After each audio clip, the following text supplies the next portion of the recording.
haleluya. Kandi Imana nidutabara ntabwo izadutabarira rimwe kuko itatatugerageza rimwe. Ariko nasomye ijambo ry'Imana rirambwira ngo igitinyiro cy'Uwiteka yo kikuriho, ahantu hose uzajya uzahagirira umugisha. Haleluya. Basuhuje bene data abakurikiye televiziyo Abahiriwe. Turi kumwe n'umushyitsi twagira ngo tumwakire. Muraho neza? Mwiriwe? Muraho neza. Murakoze cyane. Televiziyo Abahiriwe twari twabatumira umushyitsi, harimo ibintu by'Imana, harimo ijambo ry'Imana, ifite ibintu Imana iba yarabanyemo nawe, ijambo riri kumufasha. Twagira ngo tumwakire atangire yibwira abakurikiye televiziyo Abahiriwe. Amara kutwibwira arahita asenga n'Imana akomerezaho mu kanya keza k'ijambo ry'Imana. Karibu. Yesu ashimwe. Abakurikiye Abahiriwe TV, nitwa Musabyimana Vestina, nsengera ku mudugudu wa Gatenga. Tukaba tugiye gusangira ijambo ry'Imana. Ibindi Imana iduhana umugisha, reka dusenge. Mana nziza, Mana data wa twese, turagushimiye, turaguhimbaje, turagushimiye ko Imana y'inyamaboko, turagushimiye ko Imana izi kurera kandi igakuza, izina ryawe nirihabwe icyubahiro. Amen. Uyu mwanya rero tugeze mu kanya ko kumva ijambo ryawe. Umuririmbyi araririmba aravuga ngo umpa akanya Yesu nze nkwegere, ngo kuko umwijima ubaye mwinshi mu isi, icyo nkeneye ni ukumva ijambo ryawe. Rero tugiye kumva ijambo ryawe Mana nyir'ibihe, turakwiza kugira ngo ururuke ubane natwe, imbaraga zawe zururuke Kristo wabambwe ku musaraba i Golgota. Dusengeye imitima izumvira iri jambo kugira ngo uzayiruhure, inaniwe Mana nyir'ibihe uzayiruhure, iheranywe n'agahinda uyikure mu gahinda. Kandi Mana nyir'ibihe, buri muntu wese uzumvira ijambo uzamuhe gufashwa no kuyoborwa n'umwuka w'Imana, kuko waravuze ngo nitugende mu mahanga yose tubwirize ubutumwa bwiza, tubabwire ko Yesu agira neza. Bana natwe rero icyo duheze n'imbaraga zose z'umwijima mu izina rya Yesu Kristo, tugirire neza ubane natwe, urakoze. Amen. Ku bakunzi ba Abahiriwe TV, reka dusangire ijambo ry'Imana riboneka muri Samweli wa kabiri umurongo igice cya 5 umurongo wa 17 n'umurongo wa 25. Turaza gusoma n'Itangiriro ibice 46 kugeza ku murongo wa 4. Reka dusome. Haravuga ngo Dawidi yongera gutsinda Abafilisitiya. Bukeye Abafilisitiya bumvise ko Dawidi yimikishijwe amavuta kuba umwami wa Isirayeli. Abafilisitiya bose barazamuka bajya gushaka Dawidi. Dawidi abyumvise aramanuka ajya mu bihome. Abafilisitiya bari baje badendeje mu kibaya cy'Abarafa, maze Dawidi agisha Uwiteka inama ati nzamuke ntere Abafilisitiya urabatanga ubangabize. Uwiteka aramusubiza ati zamuka kuko ntari bubure kukugabiza Abafilisitiya. Bukeye Dawidi ari Bariterasimu abatsindayo, aravuga ati Uwiteka yahombereye abanzi banjye imbere yanjye nk'uko amazi ahomboka. Nicyo cyatumye ahimba aho hantu Bariterasimu, maze bahibagirirwa ibishushanyo byabo bisengwa. Dawidi n'abantu be barabijyana. Bukeye Abafilisitiya bongera kuzamuka ubwa kabiri badendeza mu kibaya cy'Abarafa. Nabwo Dawidi agisha Uwiteka inama, aramusubiza ati nturi buzamuka, ahubwo ubace igikubo ubarasukireho ahateganye n'ishyamba ry'imitugunguru. Nuko niwumva ikiriri cy'ingabo gihinda hejuru y'imitugunguru, uhere ko uhutireho, kuko ubwo Uwiteka ari bube akugiye imbere gutsinda ingabo z'Abafilisitiya. Nuko Dawidi abigenza atyo nk'uko Uwiteka amutegetse, atsinda Abafilisitiya uhereye i Geba ukageza Gezeri. Reka twongere dusome Itangiriro ibice 46. haravuga ngo Isirayeli aragenda ajyana ibyo atunze byose agera i Berisheba atambirayo ibitambo Imana ya se Isaka. Imana ihamagara Isirayeli mu iyerekwa rya nijoro iti Yakobo Yakobo, aritaba ati karame. Iramubwira iti ndi Imana ya so, ntutinye kumanuka ngo ujye muri Egiputa, kuko ariho nzakugirira ishyanga rikomeye. Ubwanjye nzajyana nawe muri Egiputa, kandi ubwanjye ninjye uzagukurayo, kandi Yozefu niwe uzahumbya amaso yawe. Yesu ashimwe. Bakunzi Bahiriwe TV, tugiye kuganira ku ijambo rifite umutwe uvuga ngo kubaho ubuzima bugisha Imana inama. Yesu nashimwe, Yesu nahabwe icyubahiro. Umuntu ugisha Imana inama ni uwabanje kuyimenya. Haleluya. Akamenya ko ari Imana y'inyamaboko, akamenya ko ari Imana y'inyembabazi, akamenya ko ari Imana ifite byose, akamenya ko ari Imana izi byose, akamenya ko ari Imana ibera hose icyarimwe kandi ikora uko ishatse mu ijuru no mu isi. Haleluya. Dusomye ku mugabo witwa Dawidi. Inkuru ze zose turazizi. Mu bice 5 umurongo wa 17 haravuga ngo bukeye ngo Abafilisitiya bumvise ko Dawidi yimikishijwe amavuta, ngo baraza buzura ikibaya. Dawidi ntago yahise ko avuga ati reka ntere, ahubwo yaragiye ariherera, arabanza arasenga, abaza Imana, arayibaza ngo Mana, ntere Abafilisitiya uzabangabiza? Imana iramubwira ngo batere kuko nzabakugabiza. Bukeye barongera, arongera agisha Imana inama. Imana iramubwira ngo ngera ugende. Haleluya. Nshuti z'umusaraba bene data, iyo ubaye mu ruhande rw'Imana nayo ikaba mu ruhande rwawe, ikugira inama ndetse igikubwira ati amasezerano yawe uko ameze yose, uko nayaguhaye, nzakurikiza hiri ngiri. Imana yacu nuko iteye. Iyo wemeye ikakubera umujyanama, kubera ko ni umujyanama uruta abajyanama bose. Haleluya.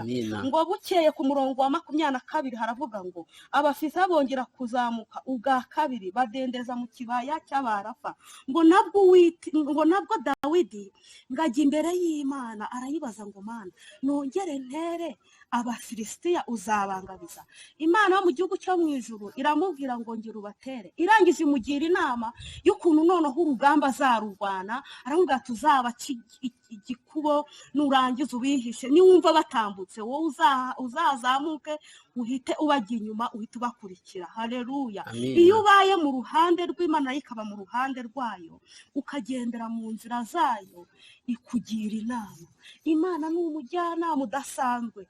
Imana ni umujyanama, igira inama imfubyi zikabaho zigakura. Haleluya. Imana ni umujyanama, ibeshaho abapfakazi bakabaho, bakarera abana babo, bakazarinda bava muri ubu buzima batiyandurishije ibyo kurya by'ibwami. Haleluya. Imana ni umujyanama. Nshuti yanjye, nshuti y'umusaraba, bene data dufatanyije urugendo rwo kujya mu ijuru, nta kindi kintu cyatumaho uba muri ubu buzima muri iyi si usibye kugisha Imana inama. Ugahora ubwira Imana ngo Mana, ngira inama. Deta enebini kwa dota enekirebo. Ukaba mbese abantu bose bakajya babona ubaho mu buzima, bakibaza ubuzima ubayeho. Nyamara hari undi mujyanama wundi ukubera amaso, ukurwanirira. Dawidi we yigize avuga mu ijambo rye, aravuga ngo Mana, umpanurire inzira kuko banyubikiriye. Yari azi ko Imana nimuhanurira ngo ca ahangaha ntuca ahangaha, azayumvira, kubera ko Imana yikugiriye inama ntuyumve, ni wowe uhura n'ibibazo. Rero nshuti z'umusaraba, abakunzi ba TV, abahiriwe, nagira ngo nkubwire, muri ubu buzima, muri ibi bihe bigoye umugenzi, muri ibi bihe isi ifite akajagari, muri ibi bihe isi ifite urusaku, gisha Imana inama izakuyobora. Mu bucuruzi bwawe ugishe Imana inama. Mu mashuri yawe uyigishe inama, uyibwira ati Mana, mu minsi yanjye iri imbere uzaba ukintize ndi muri iyi si, ni iki kintu kizaba kiri ku isi kizaba kigezweho? Imana izakubwira, kubera ko mu ishuri bavuga segisi iyi n'iyi, izakubwira ati iga yenda ubwubatsi se, iga ubuganga, iga ubwarimu, iga iki n'iki n'iki. Kubera iki? wagishije inama, urabwira ati ku isoko ry'imirimo ni iki kizaba kigenderewe, ni iki kizaba kigezweho? Mana mbwira ikintu nakora. Iyo ubaye mu ruhande rwo kugisha Imana inama, ni ukuri kugirira neza, ikubeshaho mu buzima. Abantu bose bibaza uko bimeze, ndetse n'abanzi bawe akenshi bagerageza kukugirira nabi, bakagerageza kuguhemukira, ariko ukagenda ubacika. Dawidi yigeze avuga amagambo, aravuga ngo ndajijuka, ngo nkarusha abakecuru n'abasaza, ngo kuko nitondeye ijambo ryawe. Nshuti yanjye, niwitondera ijambo ry'Imana ugakora ibyo Imana ikubwiye, uzajijuka urusha ubwenge abanzi bawe. Haleluya. Ndetse n'inzira bazaba bateze ntabwo uzazicamo. Dawidi, Sawuli yaramugenjeje. Niba hari umuntu wabayeho mu buzima akageragezwa, ni Dawidi. Ngo Dawidi yarageragejwe, arageragezwa, bigeraho ahungira mu banzi babo babarwanyaga. Ariko nasomye ijambo ry'Imana rirambwira ngo igitinyiro cy'Uwiteka yo kikuriho, ahantu hose uzajya uzahagirira umugisha. Haleluya. Imana yigize ibwira abayuda, babwira ngo nimugende muyoboke abakarudaya, nimugerayo rata nzabagirira neza, nzabarengera. Imana ikoresha Yeremiya arahanura, abantu ntibabyumva, haba abahanuzi bamurwanya. Muri iyi minsi hari abahanuzi ba Peka n'abandi bose bari kurwanya ubwoko bw'Imana, bari kurwanya abahanuzi. Ariko nagira ngo nkubwire, Imana ivuga rimwe ndetse kabiri ndetse gatatu, ntabwo ica mu muntu umwe ngo bibe birarangiye, ahubwo ikomeje kuvuga, ikomeje kukugira inama. Nagira ngo nkubwire ngo ukomere ku gakiza Imana yaguhaye, ukomere ku bujyanama Imana yo mu ijuru iguha. Imana izi kurera ikakurera ikagukuza mu buryo bw'umwuka, ikagukuza ugatinya icyaha.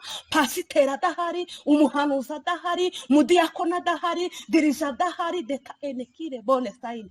Imana izikurera iyo wayemereka kugira umujyanama. Dawidi rero abaho mu buzima bwo kugisha Imana inama.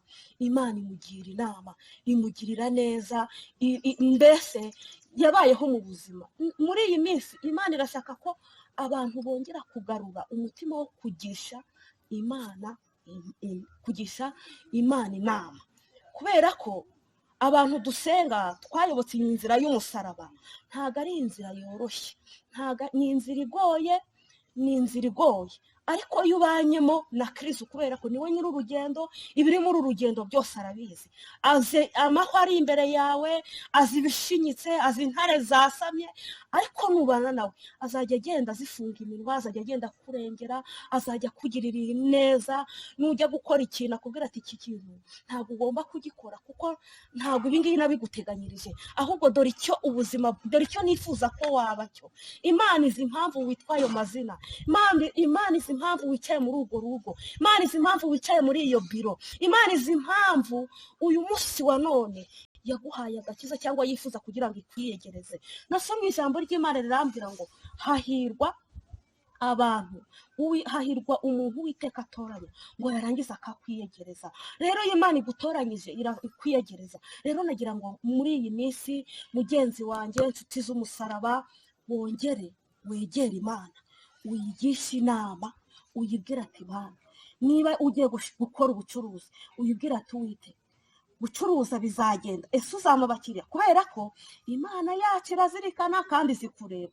Ni Imana iyo ushatse kuyikwepa ukava mu bintu igushakamo, ijya iguhombya. Rero aho kugira ngo uguhombye, nagira ngo uyigishe inama, uyibwira ati Imana, ubu bucuruzi urabushyigikiye? Uyibwira ati se Mana, iri vugabutumwa ryanjye ndimo urarishyigikiye? Ubu buhanuzi urabushyigikiye? Uku kuburira abantu no kujya inama urabishyigikiye? Mu bintu byose nitubaho tugisha inama, Imana izatugira inama. Haleluya, amina haleluya. amina Imana yacu ni inyamaboko. Imana yacu, nasomye ijambo ry'Imana rirambwira, riri muri Yesaya, rirambwira ngo urimira kuzabiba ntago ahora arima iteka, ahubwo ararima, yamara kurima akagira igihe ajya gucoca, yamara gucoca akazagira igihe asanze ubutaka neza akabiba. Haleluya. amina Imana yacu yagiye iduha ubwenge, itugira inama. Imana yacu se w'umwami wacu Yesu Kristo, Imana yumva gusenga kw'abayisenga, Imana ititiranya amazina, Imana irebera hose icyarimwe.